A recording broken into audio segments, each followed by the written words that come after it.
the whole earth on nothing is my holy God. The Messiah was sent.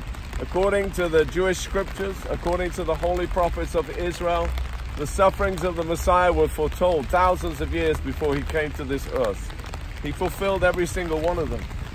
The Hebrew prophet Daniel predicted the exact time in human history when the Mashiach would come as a suffering servant. According to the Talmud, which was written long before the Christian era, the rabbis acknowledge as one man in the Talmud that the Messiah would fulfill at his first coming, Ben Yosef, the suffering Messiah. We're here today to promulgate, to preach the Messiah and him crucified. What a day. He created this day. He created the works that we walk in before the foundation of the world. Are you walking in the works that God made you for? He made you for the noblest destiny in the whole history of the cosmos. Are you still going around in circles like a little worm looking for a purpose? What have you got? Religion? He created us in his holy image. What a devastating disease, worse than cancer, worse than AIDS, has taken hold on the human race, that the very image of the holy God is disfigured in mankind. The ants put us to shame. The birds wake up in the morning singing. They put us to shame.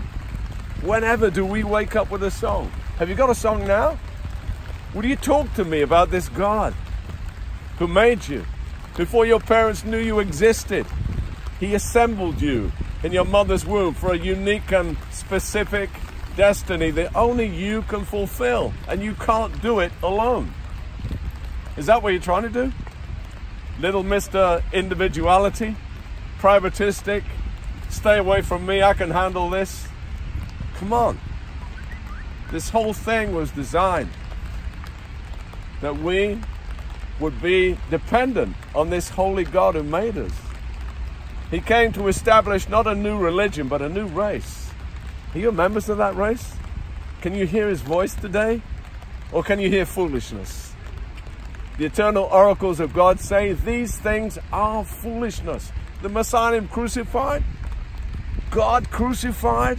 What a message for a world that's arrogant, a world that is full of his self-righteousness. God crucified demonstrates to us the ultimate wisdom, the absolute righteousness and holiness of a holy God. He atoned for our sins. Sin is falling short of the glory of the God who made us. Breaking his commandments. Every time you lie, every time you break the least of his commandments, or the greatest. What is the greatest? That we're to love the Lord our God with all our heart. If only we loved God just a little bit of how much we love ourselves. We're to love him with all our heart, our mind, our strength, our soul. Are you doing that? Every time you refuse to do that, every time you lie, you show your hatred against the God who has shown you nothing but goodness. Have you ever received of his mercy? Of course you have. That's why you're here today. You're here today and not in hell because of his immense and vast mercy.